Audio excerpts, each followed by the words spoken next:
कभी रात के आसमान में चमकते तारों को गौर से देखा है? बहुत शांति मिलती है ना। लेकिन सच कहूं तो इन टिमटिमाते बिंदुओं के पीछे की जो सच्चाई है वो हमारी और आपकी कल्पना से कहीं ज्यादा विशाल है।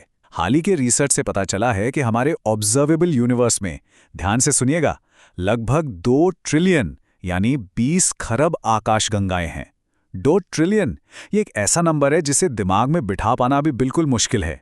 तो चलिए अनंत अंतरिक्ष के इस सबसे बड़े रहस्य को मिलकर समझते हैं। आज के इस एक्सप्लेनर में हम इसी विशाल कॉस्मोस की बात करेंगे। हमारी आज की थीम है the cosmic journey, discovery, diversity और डेस्टिनी। हम आकाशगंगाओं के इतिहास से शुरुआत करेंगे, इनके हैरान कर देने वाले प्रकारों को देखेंगे और आखिर में इनके सुदूर भविष्य तक जाएंगे। ये एक ऐसा सफर होने वाला है जो शायद हमारे खुद के वजूद को देखने का नजरिया ही बदल दे। अब एस्ट्रोनॉमी के इतिहास में गैलेक्सीज को समझना अपने आप में एक बहुत बड़ी छलांग थी। 1917 की बात है। एक खगोलशास्त्री थे हेबर्ट डाउस्ट कर्टिस। उन्होंने इनके लिए एक बड़ा ही पोएटिक पर बिल्कुल सटीक शब्द इस्तेमाल किया था, आइलैंड यूनिवर्सेस, यानी द्वीपों के ब्रह्मांड। उन्होंने बताया कि ये गैलेक्सीज तारों से भरे हलचल वाले किसी मेट्रोपोलिस या महानगर जैसे हैं, जो अंतरिक्ष के इस खाली अनंत समुद्र में द्वीपों की तरह तैर रहे हैं। और सच कहूं तो आज भी ये उपमा इन विशाल स्ट्रक्चर्स को समझने के लिए बिल्कुल परफेक्ट लगती है। तो चलिए सीधे चलते हैं अपने पहले सेक्शन की तरफ, डिस्कवरिंग आइलैंड यूनिवर्सेस। आखिर जिन राजसी आकाशगंगाओं को हम अपना घर कहते हैं, वो किस चीज से बनी है और हमने पहली बार उन्हें पहचाना कैसे? सबसे बेसिक सवाल, एक गैलेक्सी आखिर होती क्या है? देखिए, आसान शब्दों में ये तारों के अवशेषों, गैस, धूल और डार्क मैटर का एक विशाल सिस्टम है जो ग्रेविटी की वजह से आपस में जुड़ा होता है। लेकिन यहां सबसे माइंड ब्लोइंग बात क्या है पता है? जो कुछ भी हमें दिखाई देता है ना, जैसे चमकते हुए तारे या नेब्यूला, वो एक गैलेक्सी के टोटल मास का बस एक छोटा सा हिस्सा है। इसका ज्यादातर मास दरअसल इनविजिबल डार्क मैटर से बना होता है, जो इस पूरी स्ट्रक्चर को बिखरने से रोकता है। ये वो रहस्यमयी इनविजिबल ग्लू है जो गैलेक्सीज को बांध कर रखता है। लेकिन देखिए, यहां तक पहुंचना आसान नहीं था। 1610 में गैलीलियो ने पहली बार टेलीस्कोप से देखकर यह साबित किया था कि हमारी अपनी मिल्की वे अनगिनत तारों से बनी है। फिर 1750 में थॉमस राइट ने यह आइडिया दिया कि यह शायद एक चपटी डिस्क की तरह है। पर असली रेवोल्यूशन, या कहूं एकदम गेम चेंजर मोमेंट, 1920 के दशक में आया। तब एडविन हबल ने यह प्रूफ किया कि जिन आकृतियों को हम अब तक बस धुंधले नेब्यूला समझ रहे थे, वो दरअसल मिल्की वे के बाहर मौजूद बिल्कुल अलग गैलेक्सीज हैं। सोचिए, इस एक सिंगल डिस्कवरी ने हमारे ब्रह्मांड का आकार हमेशा के लिए कितना बड़ा कर दिया। और इसके साथ हम आते हैं सेक्शन 2 पर, द गैलेक्टिक जू। अब जब हम समझ गए हैं कि गैलेक्सीज क्या हैं, तो आइए इस कॉस्मिक इकोसिस्टम में मौजूद आकारों और प्रकारों की इस अमेजिंग वैरायटी को एक्सप्लोर करते हैं। एडविन हबल के क्लासिफिकेशन के हिसाब से गैलेक्सीज को मेनली 3 शेप्स में बांटा जाता है। पहली है एलिप्टिकल, यानी अंडाकार गैलेक्सीज। ये स्मूथ और गोल या लंबवत होती हैं। इनमें गैस बहुत कम होती है, इसलिए नए तारे लगभग नहीं बनते और ये ज्यादातर पुराने तारों से भरी होती हैं। दूसरी हैं स्पाइरल गैलेक्सीज। इनमें एक घूमती हुई डिस्क और खूबसूरत घुमावदार भुजाएं होती हैं। यहाँ गैस की भरमार होती है, इसलिए नए और जवान तारे लगातार बनते रहते हैं। और तीसरी हैं इरेगुलर गैलेक्सीज। इनका ना तो कोई फिक्स्ड आकार होता है और ना ही कोई पैटर्न। अक्सर किसी कॉस्मिक उथल पुथल की वजह से इनका शेप बिल्कुल बिगड़ जाता है। एक और बात जो ध्यान रखने वाली है, वो ये कि सारी गैलेक्सीज साइज में एक जैसी बिल्कुल नहीं होती। अब जरा इस नंबर के बारे में सोचिए, 100 ट्रिलियन यानी 100 खरब। ये हमारे यूनिवर्स की सबसे बड़ी ज्यादा गैलेक्सीज, जिन्हें टाइप सीडी सुपर जायंट्स कहते हैं, उनमें तारों की एक एस्टिमेटेड संख्या है। एक तरफ ये जाइगेंटिक स्ट्रक्चर्स हैं और दूसरी तरफ ड्वार्फ यानी बोनी गैलेक्सीज हैं, जिनमें शायद सिर्फ कुछ हजार तारे ही होते हैं। साइज का ये मैसिव डिफरेंस सच में ब्रह्मांड के विकास को कितना कॉम्प्लेक्स बनाता है ना। चलिए इस विशालता को थोड़ा सा ग्राउंड पर लाते हैं और अपने खुद के गैलेक्टिक पड़ोस यानी हमारी मिल्की वे की बात करते हैं। हमारी आकाशगंगा एक बार्ड स्पाइरल गैलेक्सी है, जिसके सेंटर में तारों की एक पट्टी सी है।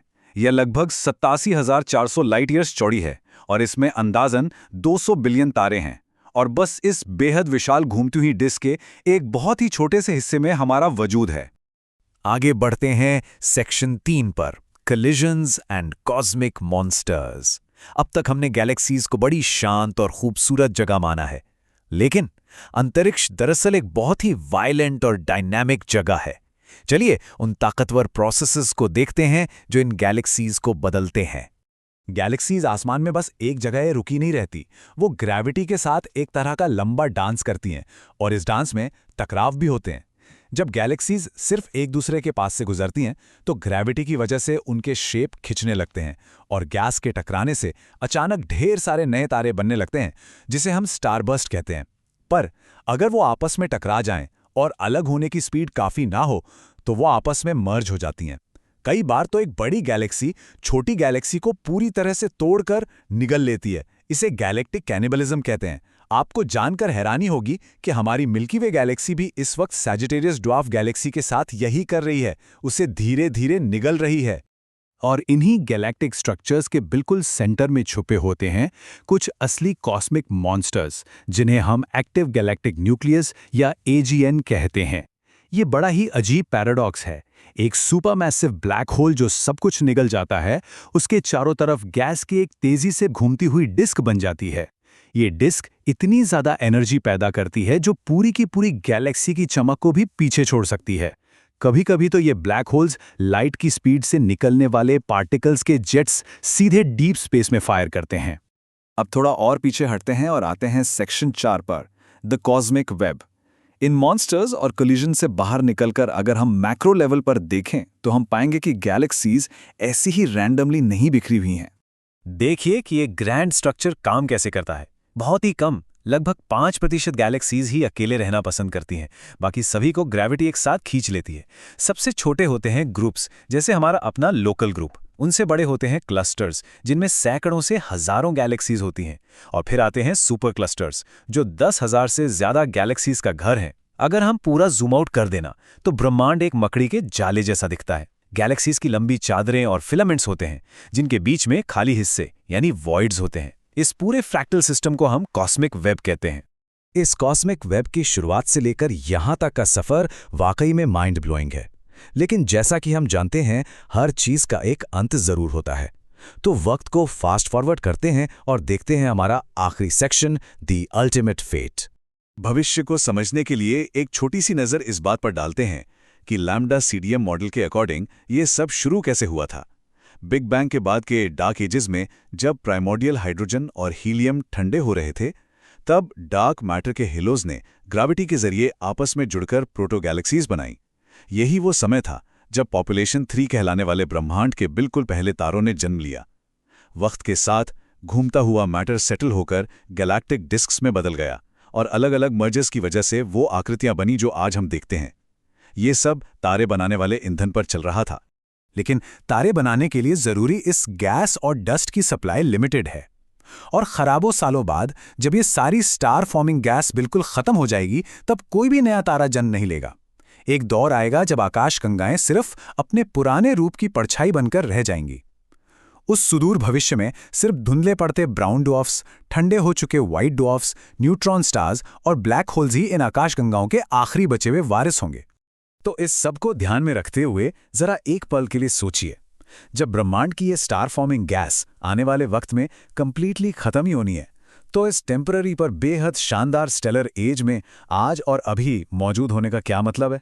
हम लोग ब्रह्मांड के उस फेज में जी रहे हैं जहां आकाशगंगाएं रोशनी, एनर्जी और नए तारों के बनने से जगमगा रही हैं। ये रोशनी हमेशा नहीं रहेगी, इसलिए इस वक्त इस रोशनी को देख पाना और इस सफर का हिस्सा होना अपने आप में एक कॉस्मिक चमत्कार है। आज के इस सफर में हमारे साथ जुड़ने के लिए बहुत बहुत शुक्रिया।